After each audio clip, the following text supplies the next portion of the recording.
Although it's labored in the shadow of its battery-powered electric applications for years, hydrogen and the fuel cells it powers is very quietly having an expansion boom of its own, with hydrogen energy storage expected to have a compound annual growth of 54% over the next 5 years. Now, a lot of people don't realize, and it blows my mind. We're going to talk about it in the next segment about what automakers are doing. But there are a lot of different applications for hydrogen. The thing I was reading was saying that hydrogen energy storage could be like a solution to many of our energy concerns. The hydrogen car stuff, that's just a byproduct that it would be nice if it worked out. The cars are a small aspect of it. Hydrogen energy storage, if we figure it out, could be a game changer. A number of massive and worldwide projects is elevating the small but energy-intensive element to 12-digit fiscal status over the coming years. Markets forecast that the hydrogen energy storage market alone will grow from its current $13.8 billion, which most people didn't realize it was that much, standing to nearly $120 billion, that's with a B, folks, by 2027. Rising demand for stationary and mobile applications such as hydrogen fuel cell for transportation will drive the H2 storage market, according to research summarized later in this piece. Energy Tech, which we're drawing this from, has posted stories about H2 fuel cell projects and pilots involving companies such as GKN, Plug Power, Bloom Energy, and even Mitsubishi Power. ABB and General Motors, remember GM, have both announced plans for hydrogen-fueled generator sets to serve as backup power duties for mission-critical energy markets such as the military and medical care facilities. Here's something to think about that'll blow your mind. Imagine hydrogen used in place of gasoline in an internal combustion engine for a zero emissions application. Put a pin in that because we're going to come back to that next segment.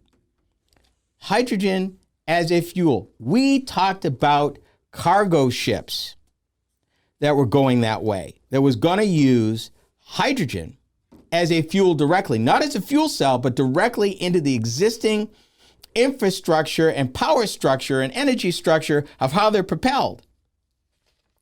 The challenge with hydrogen right now is, one, it takes a lot of energy to actually pull it out of the atmosphere.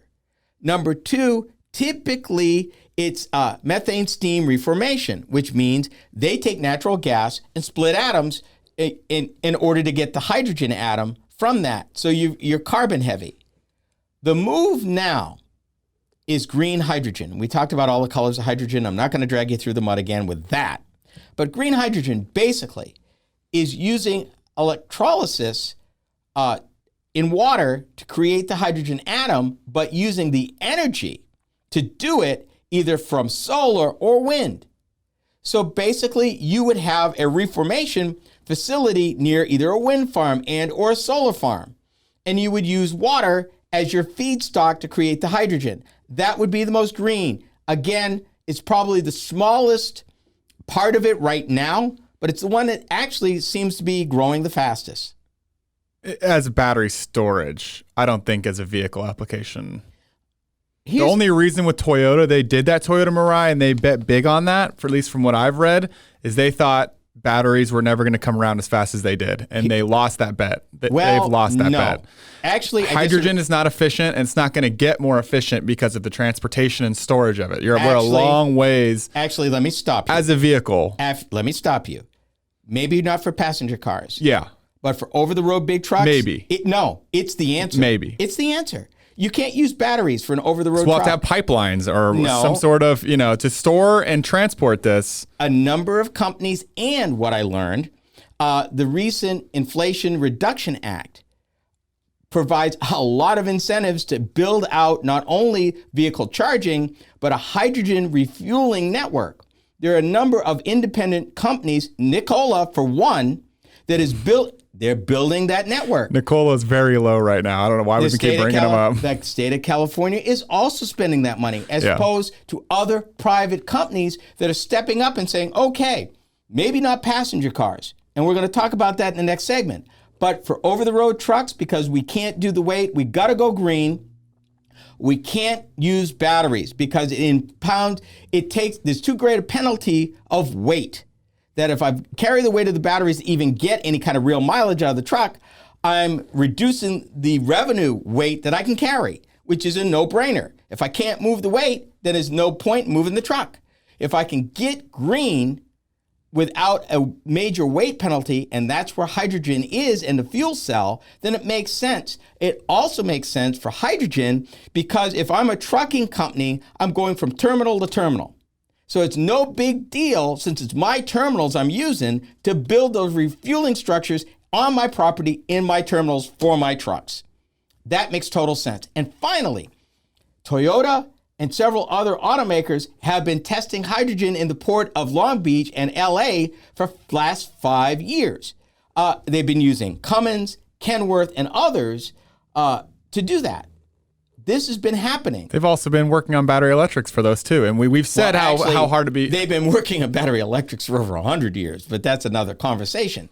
The fact is, there's just a lot more infrastructure compared to some of the other things we have going. I do think maybe for over-the-road trucks, but I mean, just reading into this about the pumps, pipelines, production plants, power sources, I think even enough hydrogen stations compared to a wall, it's a very large investment in infrastructure. I think they lick it. Just like the cost of EV batteries have dropped significantly in the highly last 10 years. pressurized tanks like we discussed before. Doable. It's at 5,000 to 10,000 PSI are cryogenic tanks. You know what? And an Mirai I just read is a 10,000 PSI tank. Not impossible. There are other tanks under way more pressure with other materials. Not impossible.